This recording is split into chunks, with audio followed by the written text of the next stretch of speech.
గల పరలోక తండ్రి తన కుమారుని పంపేను, రక్తము చిందించి మా పాపము కడుగా సిలువపై అర్పించెను,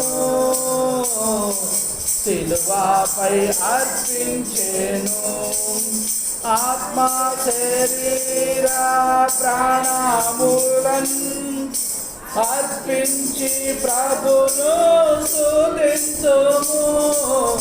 ఆత్మ శరీర ప్రాణములను అర్పించి ప్రభును స్తుతింతుము.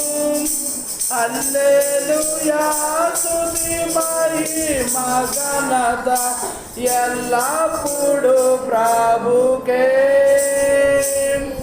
హల్లెలూయా స్తుతి మహిమ ఘనత ఎల్లప్పుడూ ప్రభుకే,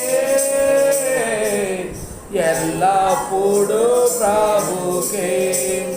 ప్రేమ నమ్మకము గల పరలోక తండ్రి తన కుమారుని పంపేను, రక్తము చిందించి మా పాపము కడుగా సిలువపై అర్పించెను, సిలువపై అర్పించెను. చిన్న పాఠ పుస్తకంలో 58, పెద్ద పాఠ పుస్తకంలో 79. పరిశుద్ధ పరిశుద్ధ పరిశుద్ధ ప్రభువా, వరదూతలైన నింపగలరా, వరదూతలైన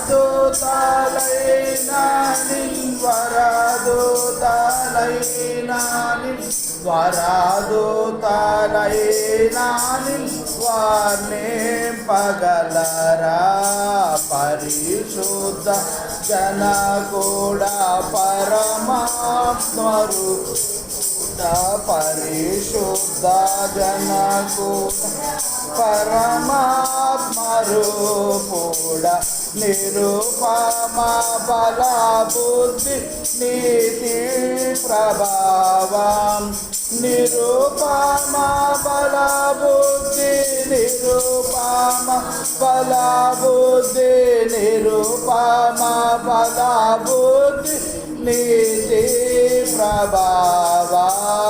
పరిశుద్ధ తనయుడ నరరూపధారుడ, పరిశుద్ధ తనయుడ నరరూపధారుడ, నరులను రక్షించు కరుణా సముద్ర, నరులను రక్షించు, నరులను రక్షించు, నరులను రక్షించు కరుణా సముద్ర. పరిశుద్ధ మగునాత్మ వరములుడు నాత్మ, పరిశుద్ధ మగునాత్మ వరములుడు నాత్మ, పరమానంద ప్రేమ భక్తులకిడుమాం,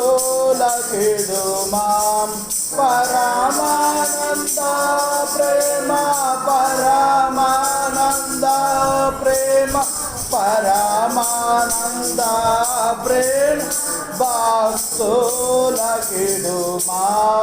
జనక కుమారాత్మ ననునేక దేవా, జనక కుమారాత్మ ననునేక దేవా, ఘన మహిమ చెల్లును ధనరా నిత్యముగా, ఘన మహిమ చెల్లును, ఘన మహిమ చెల్లును, ఘన మహిమ చెల్లును ధనరా నిత్యముగా. పరిశుద్ధ పరిశుద్ధ పరిశుద్ధ ప్రభువా, వరాదోతలైనా నిన్వాణ్ణి పగలరా. పఠింప శ్రేష్ఠ గ్రంథము బైబిల్, అనుదినం పఠించిన ప్రేమతోడ నడుపును. ఓ పఠింప శ్రేష్ఠ గ్రంథము బైబిల్. లోకరస సువార్త 7వ అధ్యాయము 16వ వచనాన్ని మనం అందరం కలిపి చదువుకుందాం. లోకరస సువార్త 7:16వ వచనాన్ని మనం అందరం కలిపి చదువుదాం.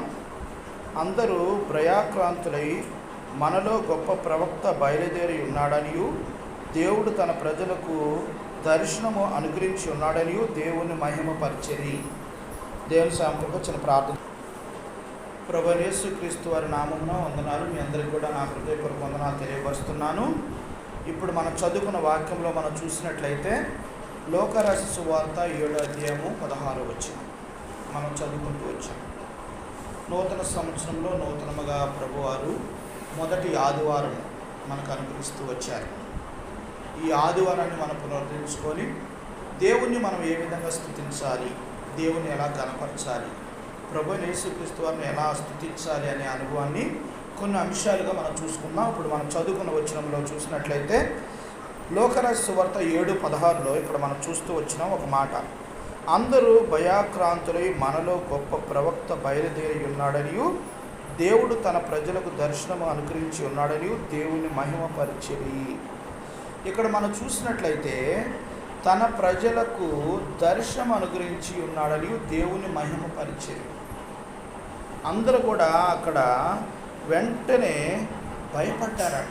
ఏంటి ఆ భయపడే సందర్భం ఏంటి అంటే మనం చదువుకున్నట్లయితే ఇక్కడ మనం చూసినట్లయితే 11వ వచనంలో, వెంటనే ఆయన నాయీనను ఒక ఊరికి వెళ్ళుచుండగా ఆయన శిష్యులు బహు జనసమూహమును ఆయనతో కూడా వెళ్ళుచుండిరి.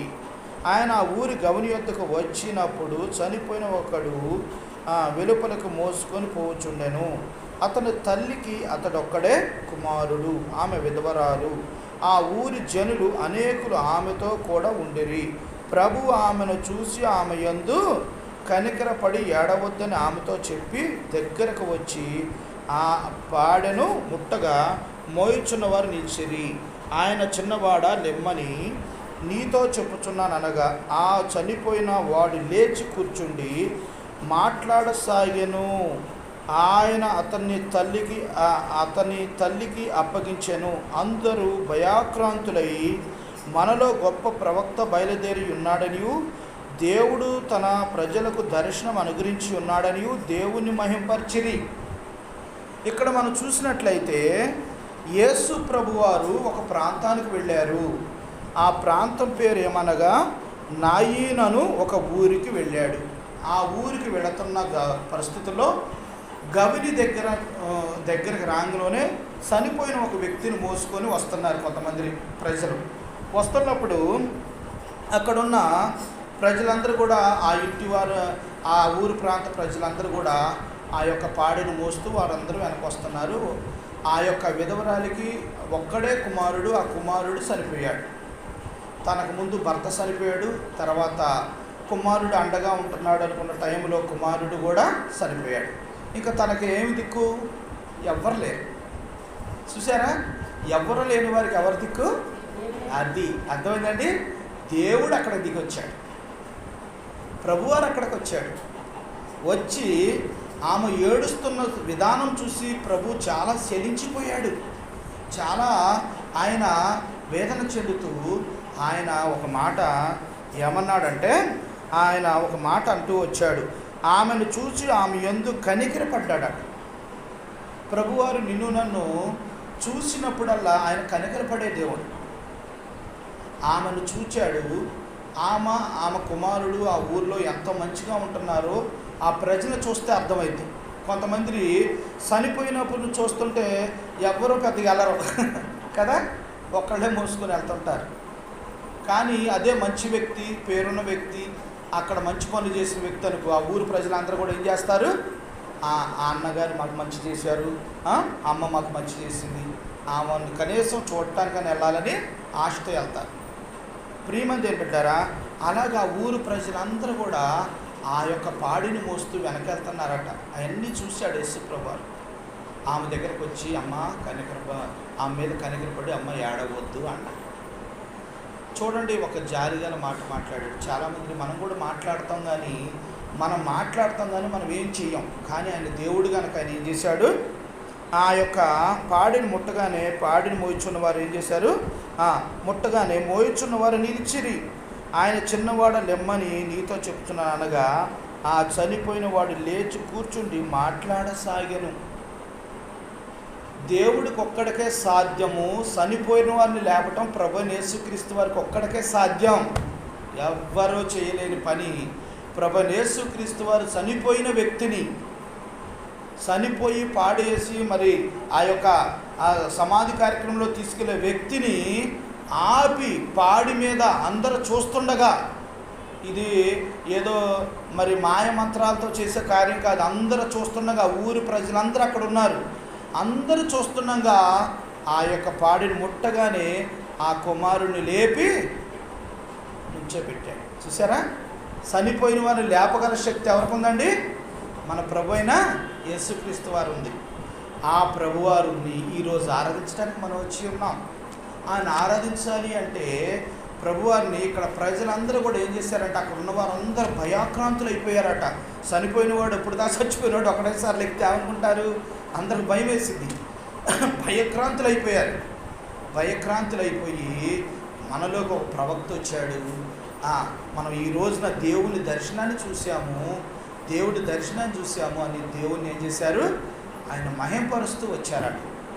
ఈ రోజున మనం కూడా ఎన్నోసార్లు ఈ యొక్క పాపం అనే స్థితిలో, చనిపోయిన స్థితిలో ఉన్న మనల్ని ప్రభువైన యేసుక్రీస్తు వారు మనల్ని లేపినప్పుడు మనం కూడా దేవుని ఏం చేయాలి, మహింపరిచి స్తుతించాలి.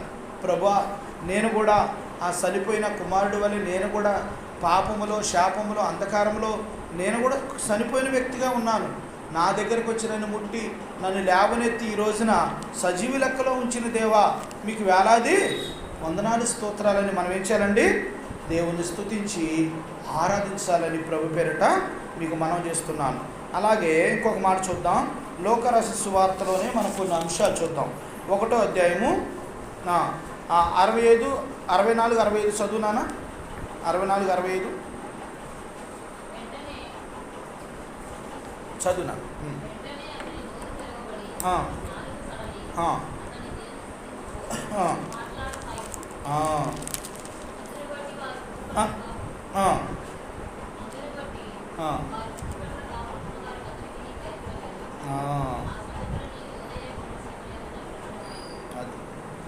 ఇక్కడ మనం చూసినట్లయితే 64, 65లో వెంటనే అతని నోరు తెరవబడి నాలుక సడలి అతడు దేవుణ్ణి స్తుతించుచు మాట్లాడసాగెను. ఎంత గొప్ప విషయం చూడండి. ప్రియమందుల లోకరస సువార్త 1వ అధ్యాయము 64, 65 వచనాలు ఇక్కడ చూస్తే, వెంటనే అతను నోరు తెరవబడి నాలుక సడలి అతడు దేవుణ్ణి స్తుతించుచు మాట్లాడసాగెను. ఇతని పేరు ఏమిటి అంటే, మనం 20వ అధ్యాయంలోకి వెళ్దాం, 20వ వచనంలోకి వెళ్దాం. 20వ వచనంలోకి వస్తే ఇక్కడ ప్రభువారు ఒక మాట చెప్తూ వస్తున్నారు. ఇతని పేరు జకరియా. ఇది చూడండి, 20వ వచనం చదువునానా?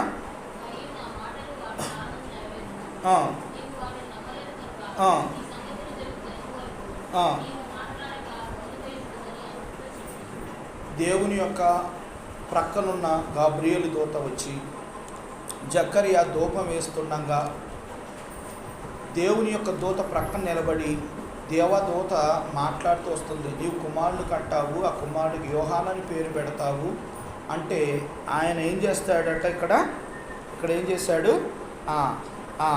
నమ్మలేదు. నేను ముసలివాడిని కదా అని నమ్మలేదు. నమ్మకపోతే వెంటనే దేవుని దూత ఇక్కడ ఏం చెప్తుందంటే, ఇక్కడ ఒక మాట చెప్తుంది 20వ వచనంలో. ఏ మాట అంటే, మరియు నా మాటలు వాటి కాలముందు నెరవేరును, నీవు వాటిని నమ్మలేదు గనుక ఈ సంగతులు జరుగు దినము వరకు నువ్వు మాట్లాడక మౌనమే ఉందువని అతనితో చెప్పాను. చాలామంది ఈ రోజున దేవుని యొక్క వాక్యాన్ని, దేవుణ్ణి నమ్మలేని వారుగా ఉంటున్నారు. దేవుడు సేవకుడు చెప్పినా, దేవుడు బిడ్డలు చెప్పినా, ఎవరు చెప్పినా దేవుని మాటలో తేలికగా తీసుకుంటున్నారు. ఏముందలా ఇవన్నీ ఎప్పుడు చెప్పేయలే, దేవుడు ఎప్పుడు చెప్తుంటాడు అనుకుంటాడు. ఈ జకర్యా ఎంత భక్తిపరుడో తెలుసా? చాలా గొప్ప భక్తిపరుడు. వాళ్ళ ఇంటి దగ్గర కూడా దేవుని యొక్క మందిరం నడిపిస్తున్న వ్యక్తి. అలాగే అతను ధూపం వేస్తూ దేవుని యొక్క మందిరంలోకి వెళ్ళి ధూపం వేస్తున్న వ్యక్తి దేవుడు మాట్లాడితే నమ్మలా. అర్థమైందండి? ఈ రోజున ప్రజలు కూడా ఎలాగున్నారంటే దేవుడు చెప్పి నమ్మట్లా. ఎవరు చెప్తే నమ్ముతారు?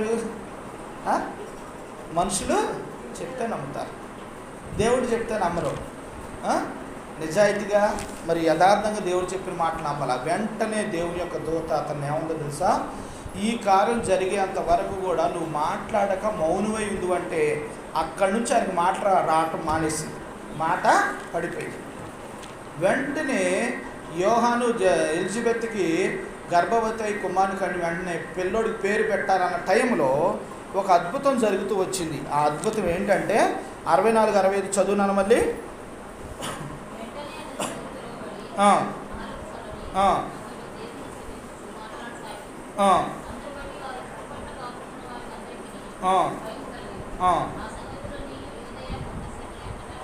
అది అర్థమైందండి? వెంటనే అతని నోరు తెరవబడి నాలుక సడిలి అతడు దేవుని స్తుతించుచు మాట్లాడసాగెను. అర్థమైందండి? వెంటనే దేవుడు చేసిన అద్భుతాన్ని చూశాడు జకర్యా. కుమారుడు కంఠం చూశాడు. కుమారుడికి యోహానని ఎలిజబెత్ పేరు పెట్టాడు, అదే పేరు యోహాను కూడా పెట్టాడు. దేవుడు చెప్తూ వచ్చాడు యోహానని పేరు పెడతావని. ప్రియమందుడు ఆ పేరు వినగానే వెంటనే అతనికి నాలుక సడలి తను మాట్లాడటం సాగాడట, మాట్లాడుతూ ఉన్నాడట. ప్రియమంది ఏం పెట్టారా? నోరు లేని వారికి నోరిచ్చే దేవుడు, మోగవారు మాట్లాడగల దేవుడు, మాట్లాడించేగల దేవుడు. ప్రియమంది ఏం పెట్టారా? ఆ ప్రభువారిని స్తుతించడానికి నువ్వు ఈరోజు ఇక్కడికి వచ్చి ఉన్నావు. మొట్టమొదటగా చనిపోయిన వారిని లేపిన దేవుడిని స్తుతించడానికి ఇక్కడికి వచ్చావు. రెండోది మాట లేని వారికి మాట ఇచ్చే దేవుడు. జ్ఞాపకం చేసుకోండి, మనం ఏ విషయంలో దేవుని మాటని నమ్మకుండా ఉండకూడదండి. బైబిల్లో ఆదికాండం నుండి ప్రకటన గ్రంథం వరకు దాంట్లో ఏ మాట ఉన్నా సరే సత్యమని నమ్మాలి, విశ్వాసంతో స్వీకరించాలి. అది ఎవ్వరు వచ్చి దిగి వచ్చి చెప్పినా సరే మనము ఆ దాంట్లో ఇది తప్పు ఉందన్నా కానీ నమ్మకూడదు. దేవుడు చెప్పిన మాట సత్యం. ఒకసారి బక్సింగ్ అన్న దగ్గరికి కొంతమంది సహోదరులు వచ్చారట. వచ్చి ఏమన్నారంటే, అన్న మీరు బైబిల్ గ్రంథంలో గొప్పగా చెప్తుంటారు, నిజంగా అసలుకి చేప కడుపులో మనిషి బతకగలడా? 3 రోజులు ఎలా ఉండగలడన్నా? అది ఎంతవరకు సాధ్యం? అది అంత కట్టుకథలాగా ఉందన్న, అది ఇదని అన్న దగ్గర అన్నారు. అప్పుడు అన్న ఏమన్నాడంటే బైబిల్ ఇలా పట్టుకొని ఏమన్నాడంటే, బ్రదరు మీరు చెప్పింది అర్థమైంది నాకు. అయితే బైబిల్ మీద చెయ్యి ఇలా వేసి బ్రదరు ఆదికాండం నుండి ప్రకటన గ్రంథం వరకు దీంట్లో ఏదున్నా నేను సత్యమని నమ్ముతాను. ఒకవేళ చేప కడుపులో మనిషి 3 రోజులు ఉండటం కుదరదు అని మీరు అన్నారు, అదే చేప మనిషి కడుపులో ఉందని బైబిల్లో రాసినా నేను నమ్ముతాను అన్నాడు. అర్థమైందండి? అది బైబిల్లోని గొప్పత. ప్రియమంది దేని పెట్టారా? కొంతమంది వ్యక్తులు నా దగ్గరికి వచ్చారు. నా దగ్గరకు వచ్చినప్పుడు ఆయన చేసే అద్భుతాలు ఆశ్చర్యకార్యాలు అన్నీ కాదు, ఆయన చనిపోయిన వారిని లేపగల దేవుడు, మోగవాళ్ళకి నోరిచ్చే దేవుడు. అందుని బట్టి మనం దేవుని ఏం చేయాలి? స్తుతించి ఆరాధించాలి. రెండో అనుభవం చూడండి. లోకరస్ సువార్త 5వ అధ్యాయము 25వ వచనం, 5:25 చదువునా. లోకరస్ సువార్త 5వ అధ్యాయము 25వ వచనం.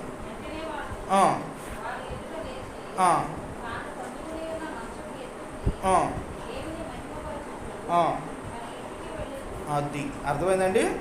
ఇక్కడ ఒక సంఘటన జరిగింది. యేసు ప్రభువారు ఒక ఇంట్లో ఉన్నాడు. ఇంట్లో ఉన్నప్పుడు ఆ ప్రజలు ఆ ఊరు, ఇప్పుడు ఊరికినే పాండ్రాకలో సమాధాన అక్క ఇంటి దగ్గర ఉన్నాడు యేసు ప్రభువారు. ఉన్నప్పుడు ఆ ఊరు అందరికీ తెలిసింది, అందరూ వచ్చారు, గుంపుకూడారు. గుంపుకూడి వచ్చినప్పుడు ఇలాగే ఉండిద్ది అనమాట. గుంపుకూడి ఉన్నప్పుడు యేసు ప్రభువారు ఉంటే లోపలికి రావడానికి ప్లేస్ లేదు. అక్కడ పక్షవాయువులతో వానితో ఇక్కడ చూడండి, ఇక్కడ ఒక విషయం చూద్దాం. 19వ వచనం చదివినానా? 19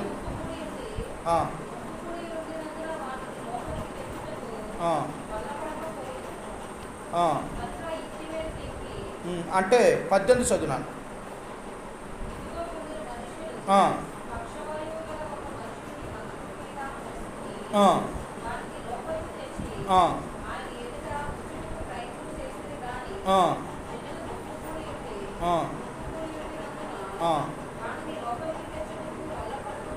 చాలు.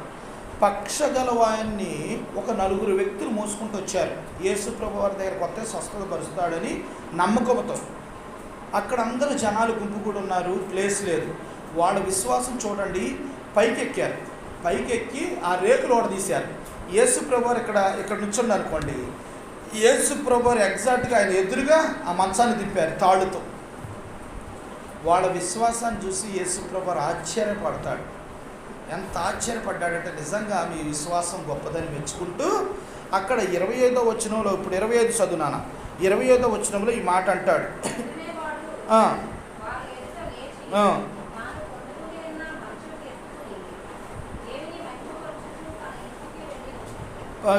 24 కూడా చదువునా, 24 చదువునానా?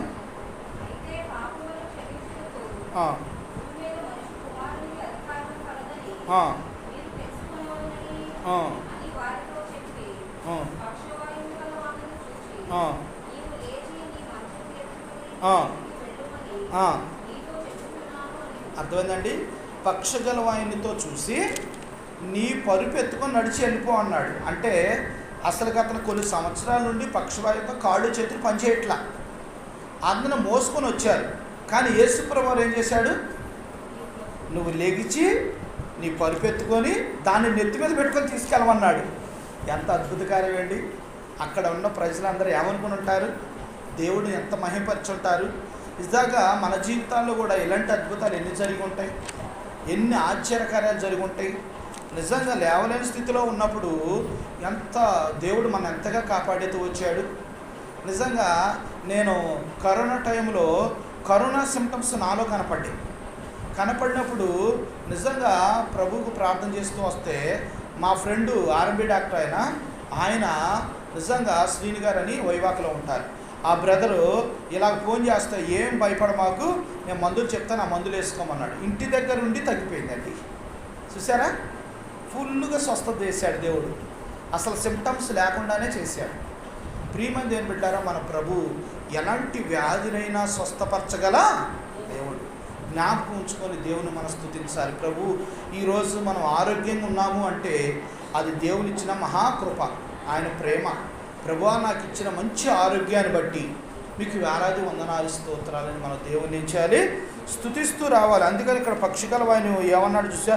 వెంటనే వాడు వారి ఎదుట లేచి తాను పండుకొని ఉన్న మంచము ఎత్తుకొని దేవుణ్ణి మహిమపరచుచు తన ఇంటికి వెళ్ళాడు. అంత గొప్ప విషయం చూడండి. ప్రియమైన దేవుని బిడ్డారా, ఈ రోజున ఈ వ్యాధి వచ్చింది, ఆ వ్యాధి వచ్చిందని బాధపడమాక.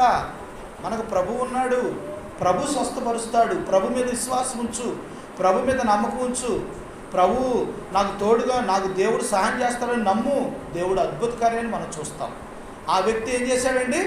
పచ్చగా ఆయన పక్షవాతంతో ఉన్న వ్యక్తిని తీసుకొచ్చి దింపినప్పుడు దేవుడు స్వస్థపరుస్తూ వచ్చాడండి. నీవు నేను ఎంత ప్రియమైన ఏ డాక్టర్ చేయలేడండి. అలాంటి అద్భుతాలు దేవుడు చేయగలడు. మనం జ్ఞాపకం ఉంచుకొని దేవుని స్తుతించి ఆరాధిస్తూ రావాలని. ప్రభా ఈ రోజున నన్ను కూడా ఆరోగ్యాన్ని ఇచ్చినందుకు మీకు వేలాది వందనాలు స్తోత్రాలను మన దేవుని ఏం చేయాలండి? స్తుతి. ఇప్పటి వరకు మనం ఎన్ని సందర్భాలు చూసాం? 3 చూస్తూ వచ్చాం. ఒకటి, ఏం చేశాడు ప్రభువారు? చనిపోయిన వారిని లేవనెత్తాడు. రెండో వ్యక్తిని ఏం చేశాడు? మాట రాని వాడికి మాటలు ఇచ్చాడు. మూడో సందర్భం ఏం చేశాడు దేవుడు? పక్షిగల వాడిని స్వస్థపరుస్తూ లెగిసి మంతం వేసుకొని వెళ్ళేటట్లుగా చేశాడు. 4వ సందర్భం చూద్దాం, చూడండి. లూకాసు సువార్త 13వ అధ్యాయము 13వ వచనం. 13 లూకాసు సువార్త.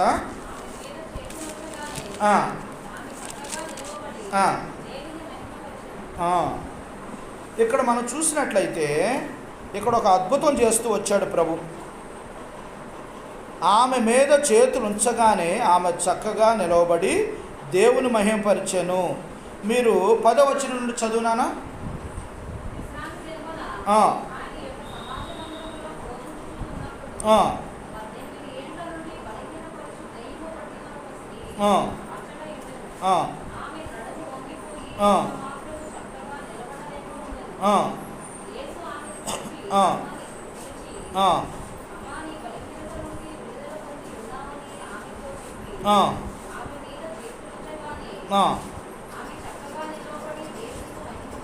అర్థమైందండి ప్రభు ఎలాంటి కార్యాలు చేయగలడో.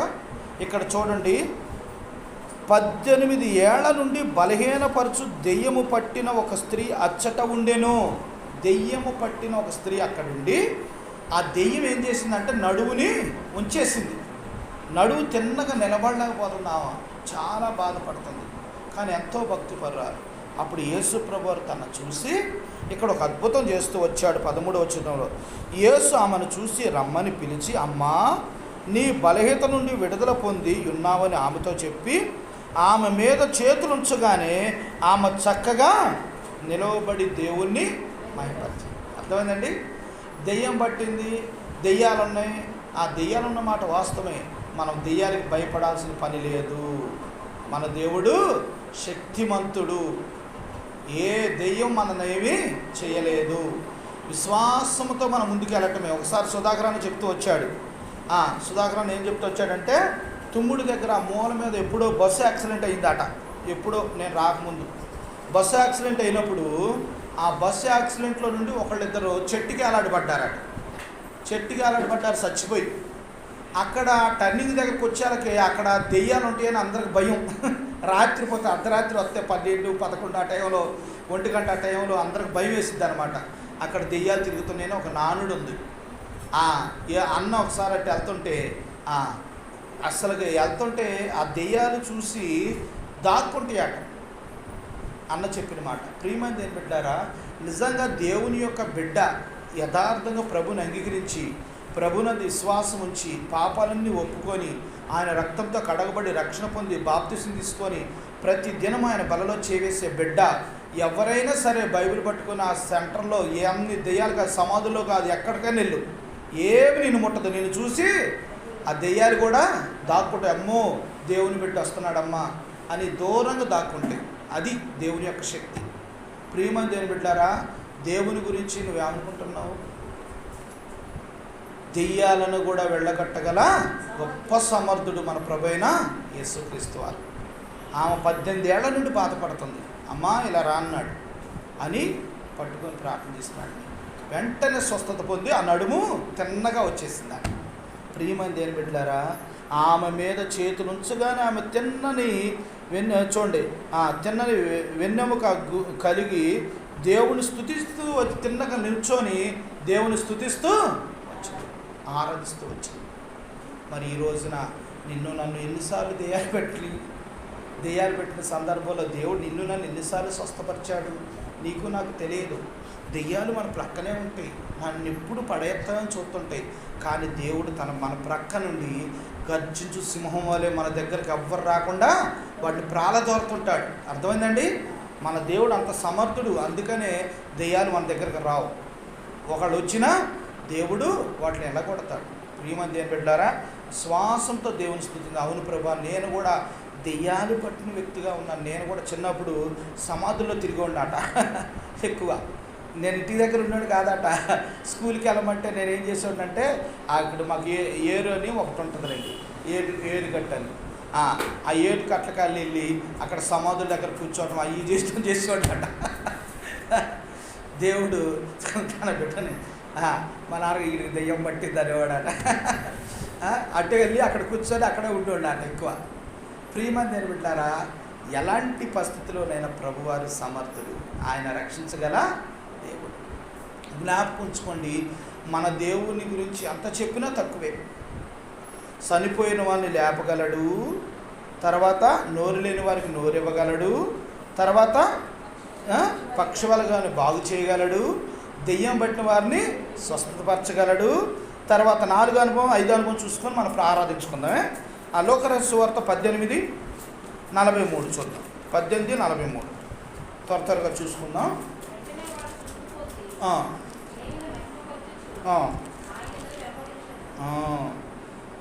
ఇక్కడ 18:43లో ఒక మాట మనం చదువుకుంటూ వచ్చాం.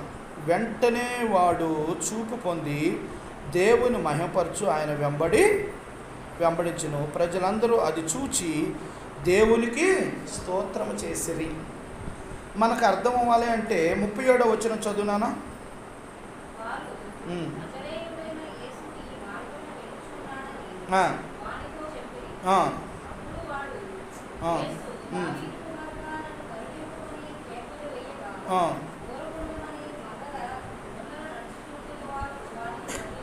చాలమ్మ. ఇక్కడ చూసినట్టయితే 35లో కూడా ఆయన యెరికో పట్టణంకు సమీపించినప్పుడు ఒక గుడ్డివాడు ద్రోవ ప్రక్కన ఎక్కడున్నాడంటే కూర్చొని ఉన్నాడు.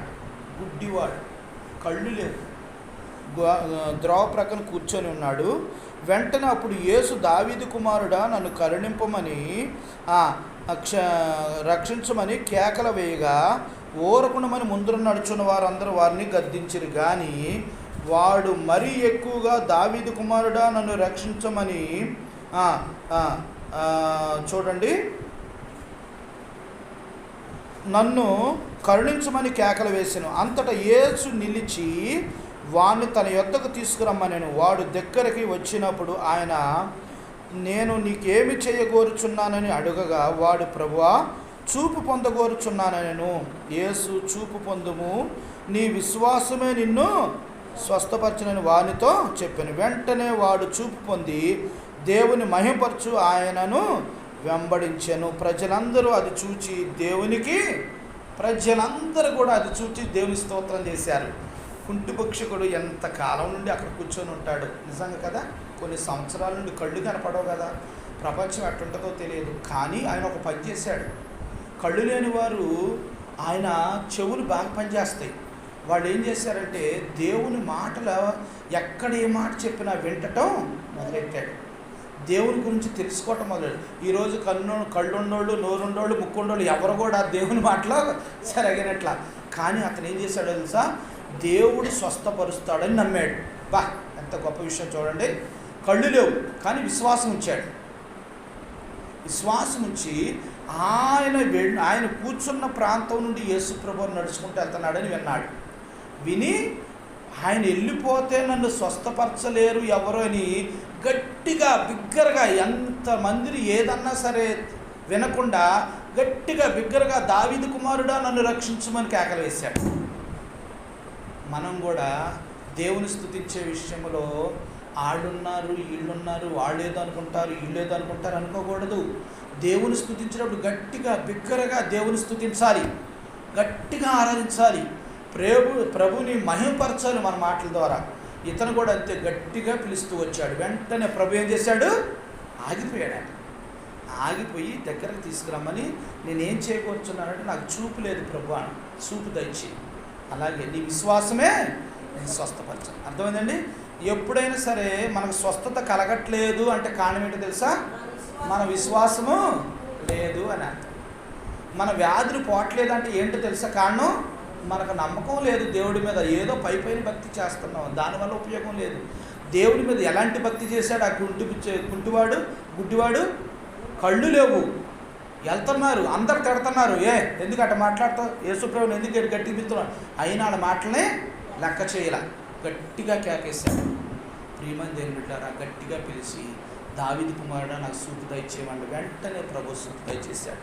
నిజంగా ప్రజలందరూ ఆ విషయాన్ని చూసి ఏం చేశారు, దేవుని మహిమపరిచారు. తర్వాత ఇంకో విషయం కూడా మీకు చెప్పాలి. ఏంటంటే యేసు ప్రభు ఎంత గొప్ప దేవుడో ఇంకో మాట చెప్పాలి. ఎందుకంటే ఈ 2025వ సంవత్సరంలో దేవుడు చేయగల సముద్రాన్ని మనం గ్రహించాలి. యేసు ప్రభు వారి దగ్గరికి ఒక పుట్టి గుడ్డివాడిని తీసుకొచ్చారట. పుట్టి గుడ్డివాడు అంటే కనుగుడ్లు లేవు, కనుగుడ్లే లేవు. అసలు గుడ్డివాడు. మామూలుగా ఈ వ్యక్తికి ఏమో గుడ్లు ఉన్నాయి కానీ కళ్ళు కనపట్ల గుడ్డివాడు. ఆ వ్యక్తిని తీసుకొచ్చారు, గుడ్డివాడిని. పుట్టిన కాడి నుండే కళ్ళు లేకుండా పుట్టాడు. తీసుకొస్తే అక్కడున్న పిల్లలు, అక్కడున్న వారందరూ కూడా అడుగుతూ వచ్చారు. అప్పుడు యేసు ప్రభువారు అతను పిలిచి కళ్ళ మీద చేతి నుంచి ప్రార్థన చేశాడు. ప్రార్థన చేస్తే ఏమైనా కనపడుతున్నాయి అని అంటాడు.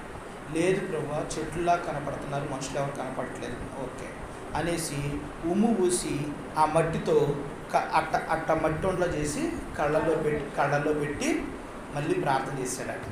ప్రార్థన చేసి కనపడుతున్నారని, కనపడుతున్నారు, వెళ్ళి కోనేరుకి కడుక్కోను అంటే నీకు అక్కడ అర్థమైందా? ప్రభువారు ఏం చేశాడు? అప్పటికప్పుడు కళ్ళుని తయారు చేశాడు. అర్థమైందా? మట్టితో తయారు చేశాడు. కళ్ళు లేని వాడు కళ్ళు కనపడతాయి. మట్టితో తయారు చేసి కళ్ళల్లో పెట్టాడు. కళ్ళు తేటంది. అర్థమైందండి? మనం ఈ రోజున మన కంటి చూపు కూడా దేవుడు ఇవ్వగల సమర్థుడు అని విశ్వాసంతో నమ్మాలి. ప్రియమైన దేవుని బిడ్డలారా, ఈ రోజున ఆ పుట్టుగుడ్డివాడికి కళ్ళుని తయారు చేశాడు అప్పటికప్పుడే యేసుప్రభువారు.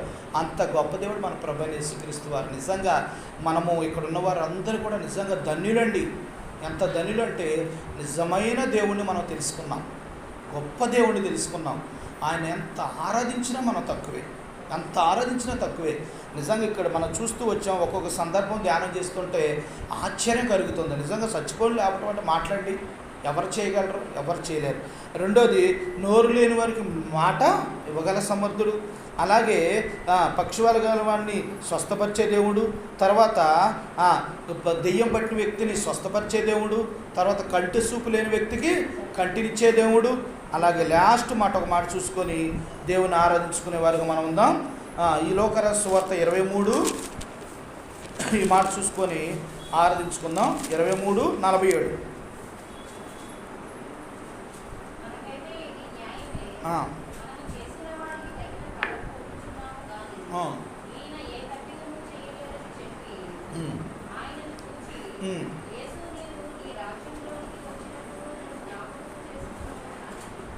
చాలా ఇక్కడ ఒక మాట చదువుదాం. 44-45 చదవండి. ఈ మాట అర్థం కావటానికి.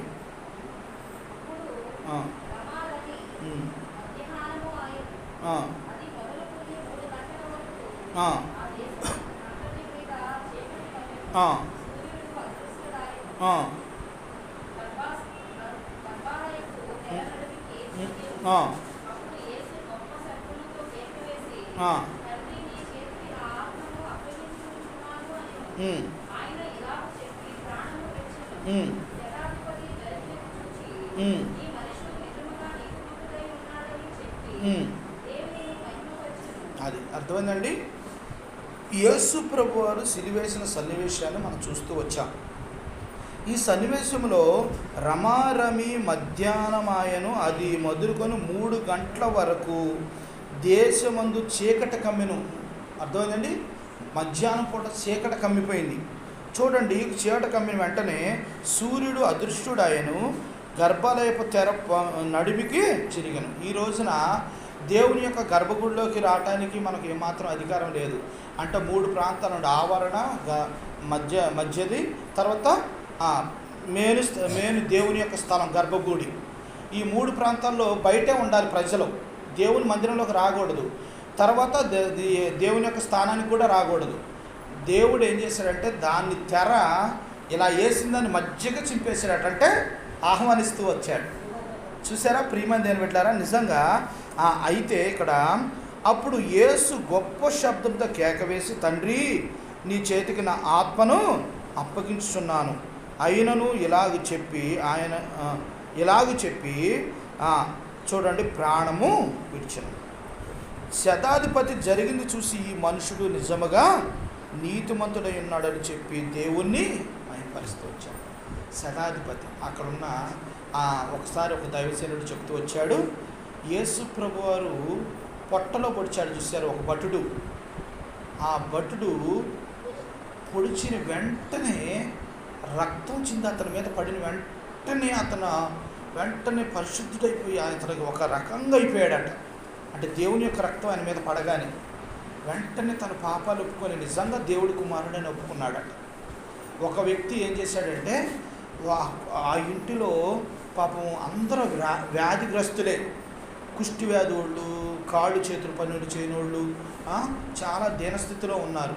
కాళ్ళు చేతులు పనులు చేయనోళ్ళు కూడా ఏం చేశారంటే అలా ఉన్నప్పుడు యేసుప్రభు వారు చనిపోయినప్పుడు అక్కడ వర్షం వచ్చినప్పుడు ఆ వర్షంలో ఆ వర్షపు నీరు ఆ ఇంటి మీద నుండి వెళ్తుంటే ఈ కాళ్ళు పంచేని వ్యక్తి ఏం చేశాడంటే అరుగు మీద కూర్చొని కాళ్ళు నీళ్ళాలు పెట్టుకొని కూర్చుంటాడు. యేసు ప్రభు రక్తము కలిసిన నీరు ఎప్పుడైతే ఈయన కాళ్ళకు తాకాయో వెంటనే స్వస్థత పొందాడట. అర్థమైందండి? అలాంటి అద్భుత కార్యాలు కూడా జరిగినాయి. నిజంగా ప్రియమ జన్మల ఇది శతాధిపతి ఈ మనిషిని నిజముగా న్యాయవంతుడని చెప్పి వెంటనే దేవుని ఏం చేశాడు? కీర్తిస్తూ వచ్చాడు, స్తుతిస్తూ వచ్చాడు. ప్రియమ దేని బిడ్డారా, నిజంగా యేసు ప్రభు వారు దేవాది దేవుడు అండి. నీ కొరకు నా కొరకు ఆయన దేవుని స్థానాన్ని విడిచిపెట్టి మానవునిగా పుట్టాడు. ఆయన ప్రాణాన్ని ఇవ్వగలడు, తీసుకోగలడు. ఆయన శక్తిమంతుడు. ఆయన్నే చూసిన శతాధిపతి ఆశ్చర్యపోయాడు. అమ్మో, ఈయన నిజంగా దేవుని కుమారుడు అని నమ్మి విశ్వాసంతో ఆయన అంగీకరిస్తూ వచ్చాడు. నిజంగా ప్రియమ దేవుని బిడ్డారా, దేవుని మహిమపరుస్తూ దేవుని స్తుతిస్తూ వచ్చాడు ఒక అన్యుడు. మరి ఈ రోజున దేవుని ఎరిగిన నీవు నేను ఎలా స్తుతిద్దాం? దేవుణ్ణి ఎంతగా ఆరాధిద్దాం? ప్రియమ దేవుని బిడ్డారా, ఇన్ని సందర్భాలు ఎన్న నీవు నేను మనందరం కూడా ఎంత స్తుతించినా తక్కువ. మన జీవితంలో ఎన్ని అద్భుతాలు చేశాడో ప్రభు జ్ఞాపకం చేసుకొని 2025లో దేవుని ఆత్మతో సత్యముతో దేవుని ఆరాధించాలని ప్రభు పేట మీకు మనవి చేస్తున్నాను. ఒకటి, దేవాది దేవుడు ఏం చేశాడు? దేవుడు తన ప్రజలకు దర్శనం అనుగ్రహించి ఉన్నాడని దేవుణ్ణి మహిమపరిచిరి అంటే చనిపోయిన వ్యక్తిని బ్రతికించాడు. ఒకటి. రెండోది, వెంటనే అతను నోరు తెరవబడి నాలుక సడిలి అతడు దేవుణ్ణి స్తుతించడం సాగాడు. జకరియా అంటే తన నోటి మాటని దేవుడు మళ్ళీ అనుగ్రహించాడు. దాన్ని బట్టి దేవుని స్తుతించాలి. మూడోది, వెంటనే అతడు వారి ఎదుట లేచి నిలబడ్డాడు. తాను పండుకున్న పరుపెత్తుకొని దేవుని స్తుతిస్తూ తన సొంత ఇంటికి వెళ్ళిపోయాడు. అర్థమైందండి? దాన్ని బట్టి దేవుని స్తుతిస్తూ రావాలి. మూడో అనుభవం ఏంటండి? ఆమె మీద చేతులు ఉంచగానే ఆమె తిన్నని వెన్నెము కలిగి దేవుని స్తుతిస్తూ వెళ్ళింది.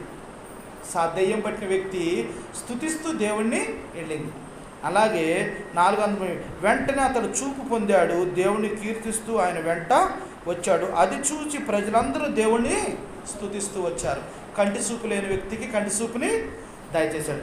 శతాధిపతి జరిగింది చూసి శతాధిపతి, ఈ మనిషి నిజముగా న్యాయవంతుడు, నీతిమంతుడు, దేవుని కుమారుడిని నమ్మి విశ్వాసంతో దేవుణ్ణి స్తుతిస్తూ వచ్చాడు. ప్రియమైన దేవుని బిడ్డలారా, ఈ రోజున మనం కూడా దేవుణ్ణి ఏం చేయాలి?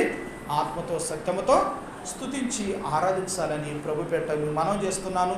దేవుడిచ్చిన ఈ చక్కని సమయాన్ని మనం సద్వినియోగం చేసుకుంటూ ఆరాధన చేస్తూ నూతన సంవత్సరంలో నూతనంగా మొదటి ఆదివారంన మనం దేవుని ఆత్మతో సత్యముతో ఆరాధిద్దాం. దేవుడి చిన్న వాక్యం దేవుడు దీవించును గాక. Praise the lord.